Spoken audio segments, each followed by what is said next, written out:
ఎవరి ట్రాప్లో ఎవరు పడ్డారు? బనకచర్ల సవాళ్ల పర్వంలో పైచేయి కాంగ్రెస్దా బీఆర్ఎస్దా? అసెంబ్లీకి రావడం కేసీఆర్కు ఇష్టం లేకుంటే నేనే ఫామ్ హౌస్కి వస్తానని చెప్పడం ద్వారా సీఎం రేవంత్ మ్యాటర్ని తన వైపుకు తిప్పుకున్నారా? రేవంత్ సవాల్కు గులాబీ పార్టీ సమాధానం ఏంటి?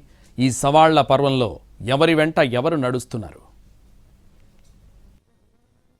తెలంగాణ రాజకీయం మొత్తం గడిచిన వారం రోజులుగా సవాళ్లు ప్రతి సవాళ్ల చుట్టూనే తిరుగుతోంది.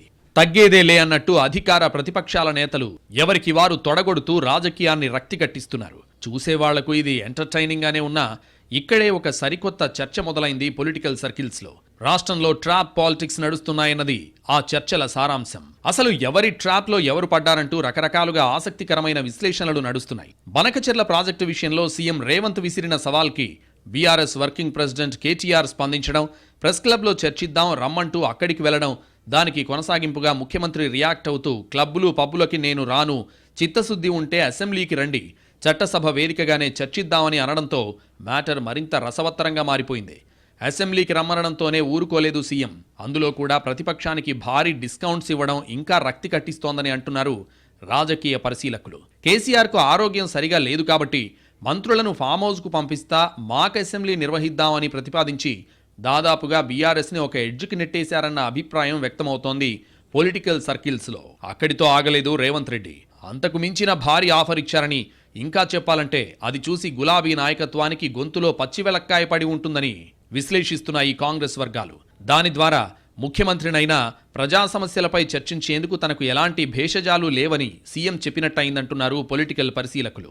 ఇంతకీ ఆ బంపర్ ఆఫర్ ఏంటంటే, చర్చిద్దామని కేసీఆర్ ముందుకొస్తే తానే ఫామ్ హౌస్కి వస్తాను అనడం. కేసీఆర్ అసెంబ్లీకి రాకుంటే చర్చ కోసం మంత్రులను ఫామ్ హౌస్ పంపుతానన్న ముఖ్యమంత్రి, ఒకవేళ కేసీఆర్ గనుక సీఎం వస్తేనే నేను మాట్లాడతానని అంటే ఎర్రవెల్లి ఫామ్ హౌస్కి రావడానికి నేను సిద్ధం అంటూ క్లారిటీగా చెప్పేశారు.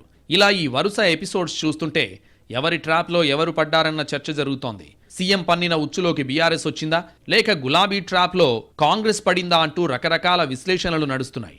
ప్రభుత్వం ఇటీవల రైతు భరోసా డబ్బును ఖాతాల్లో వేసింది. సన్నబియ్యంతో పేదలు హ్యాపీగా ఉన్నట్టు చెబుతున్నాయి ప్రభుత్వ వర్గాలు. అయితే బనకచెర్ల విషయంలో మాత్రం బీఆర్ఎస్ ప్రభుత్వాన్ని గిల్లిందన్న అభిప్రాయం పెరుగుతోందట రాజకీయ వర్గాల్లో. ఆ విషయమై ప్రభుత్వం మొదట కొంత సైలెంట్గా ఉండడంతో అధికార పార్టీని మరింత ఇరకాటంలోకి నెట్టాలని చూసిందట గులాబీ పార్టీ. దీంతో రంగంలోకి దిగిన సీఎం రేవంత్ బనకచెర్ల బ్యాక్గ్రౌండ్ చెప్పే క్రమంలో మాజీ సీఎం కేసీఆర్ పాత వీడియోలను బయటకు తీశారు. రాయలసీమకి నీళ్ల తరలింపుపై గతంలో ఆయన అన్న మాటల్ని చర్చకు పెట్టారు. ఆ ఎపిసోడ్తో సర్కార్ కొంత అప్పర్ హ్యాండ్ సాధించిందన్న అభిప్రాయం వచ్చింది. దాని ఆధారంగా ప్రతిపక్ష నేత కేసీఆర్ని అసెంబ్లీకి రప్పించే స్కెచ్ వేశారు ముఖ్యమంత్రి. గోదావరి, కృష్ణా బేసిన్లు రైతు సంక్షేమంపై చర్చ పెడదామని సవాల్ విసిరారు. దీంట్లో ప్రతిపక్షం లైన్లోకి వచ్చేసింది. చర్చకు మేము రెడీ అన్నాక వేదిక అసెంబ్లీ కాస్త ప్రెస్ క్లబ్గా మారింది. దీన్ని కూడా తనకు అనుకూలంగా మలుచుకునే ప్రయత్నం చేశారు ముఖ్యమంత్రి.